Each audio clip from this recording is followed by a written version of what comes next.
Hey everyone, welcome back to Corporate Decoder, the place where we unpack the hidden stories within company filings, and today we're diving into TruGolf Holdings Inc. Its latest proxy statement, get ready because this one is a roller coaster of corporate maneuvers that could significantly reshape the company's future.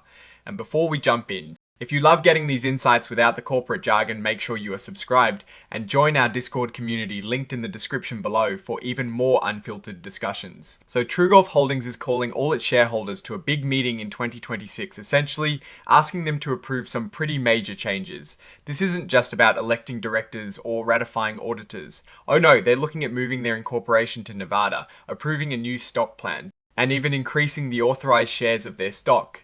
Think of it like a company's annual checkup, but with a potential geographic relocation and a share count overhaul. Let's first talk about what is on the agenda. They want to elect 5 board members, decide if they're happy with their accountants, Haney & Company, approve a new stock incentive plan, and then things get really interesting.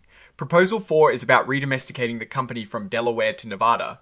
This means changing their legal home state. The company says this is to save on taxes and gain more flexibility, which sounds reasonable enough, but moving states is a big deal. The board really thinks moving to Nevada is a smart move. They mention that Delaware has annual franchise taxes that they want to avoid, and Nevada's fees are much lower. Plus, they're looking for some extra protection for their directors and officers from lawsuits. Nevada law apparently offers broader exclusions for liability compared to Delaware, which could be a big plus for the folks in charge. They're quick to point out there are no pending claims right now, but this is about future protection. Now, what does this move to Nevada actually mean for us as shareholders? Well, there are some subtle differences in how things will be run. For instance, Nevada law might let the board increase or decrease authorized shares without a shareholder vote, something Delaware law doesn't generally allow. This is a pretty significant power shift. It also touches on how directors can be removed, with Nevada requiring a higher threshold, like 2/3 of shares compared to Delaware's for cause removal. This leads us directly into Proposal 5, which is to increase the number of authorized class of common stock shares.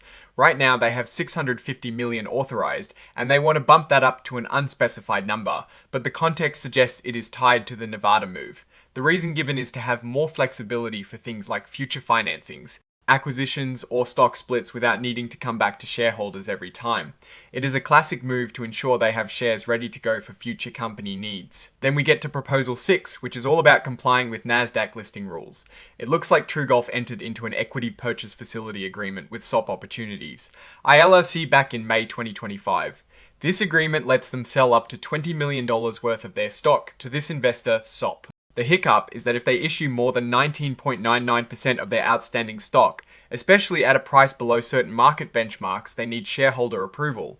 This proposal is asking for that approval, essentially giving them the green light to potentially issue a significant chunk of new shares under this agreement, which could lead to more dilution for existing shareholders. Let's quickly glance at the executive compensation. For 2024, we see salaries, bonuses, and some stock and option awards. Christopher Jones, the CEO, had a salary of $72,000 in 2024, along with a bonus of $95,091, totaling $167,091.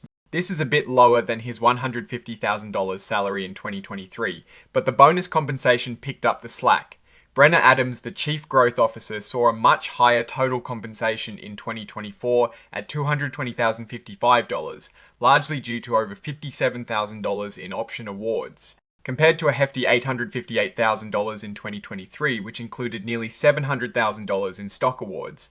Nathan Larson, Chief Experience Officer, had a similar compensation structure to Brenna Adams. Looking at outstanding equity awards as of the 31st of December 2024, the named executive officers collectively hold 8,800 option awards. For example, Christopher Jones has 4,000 unexercised options with an exercise price of $46.5 expiring in 2034. Brenna Adams and Nathan Larson also have 2,400 options each at the same price and expiration.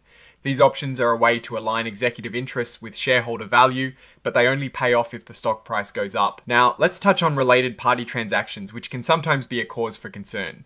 TruGolf has 2 outstanding notes payable with RJ Trust directed by their CEO, totaling $650,000 at an 8.50% annual interest rate. They're making interest-only payments on these. and the principal balances remain unchanged at $500,000 and $150,000 respectively from 2023 to 2024. This means TruGolf owes a significant amount to an entity closely tied to their CEO. Even more notably, during 2024, the CEO, Chris Jones, loaned the company $2 million for operating expenses with zero interest and no stated maturity date. By the 30th of September 2025, they had paid back $350,000, but a substantial $1.65 million still remains owed to him. This direct loan from the CEO to the company, while potentially helpful for liquidity, also highlights a significant financial tie between the leader and the business itself. Back to the meeting agenda, Proposal 1 is the election of directors. The company's recommending a slate of 5 current directors for re-election: Christopher Jones, B. Sean Limbers, Humphrey P. Polanen, Riley Russell, and A.J. Redmer. The board believes these individuals are well qualified and will continue to guide the company effectively. A plurality of votes cast is needed for their election. The audit committee is reporting on their oversight. They've reviewed the financial statements with management and Haney and Company, the independent auditors. They discussed the audit scope and the overall quality of financial reporting. For the year ending the 31st of December 2024, they recommended that the audited financial statements be included in the company's annual report. Proposal 3 is seeking approval for the 2026 Equity Incentive Plan. This plan allows the company to issue up to a certain number of shares, which is left blank here, as stock options, awards, and units to attract and retain key employees, directors, and consultants. The board argues this is crucial for long-term success, aligning employee interests with shareholder value and conserving cash by using equity as compensation. They highlight features like no repricing of options without shareholder approval and limits on director compensation, all designed to protect shareholder interests. Now, let's zoom out and consider the bigger picture for TruGolf. The redomestication to Nevada and the increase in authorized shares, while presented as strategic moves for flexibility and tax savings, do come with potential downsides. The Nevada legal landscape, while modern, has less established case law than Delaware, potentially leading to less predictability. Also, increasing authorized shares, if not managed carefully, can lead to significant dilution for existing shareholders, especially if shares are issued at low prices. The company itself acknowledges this, stating that future issuances could decrease existing stockholders' percentage equity ownership and negatively affect the market price. Looking at the equity purchase facility with SOP Opportunities, ILLC, it is clear the company sees it as a potential source of capital. However, the agreement explicitly states that the sale of shares to the investor will have a dilutive effect on existing stockholders. So, while it might provide needed funds, shareholders should be prepared for their ownership stake to shrink. So, what is my take on all of this? TruGolf Holdings is clearly navigating a period of significant strategic evolution. The redomestication to Nevada, the equity plan, and the potential for increased share issuance all point towards a company gearing up for growth, or at least trying to secure more financial flexibility. The move to Nevada and the share increase proposal give the board a lot more latitude.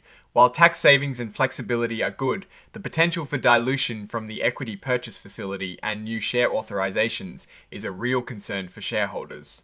These are classic maneuvers that can either unlock significant value or create headwinds if not executed perfectly. The company needs to prove that these structural changes will translate into tangible business improvements and not just provide more tools for management with less accountability to shareholders. Investors should keep a very close eye on how these authorized shares are used and if the promised benefits of the Nevada redomestication materialize, and that is our deep dive into TruGolf Holdings' latest filing.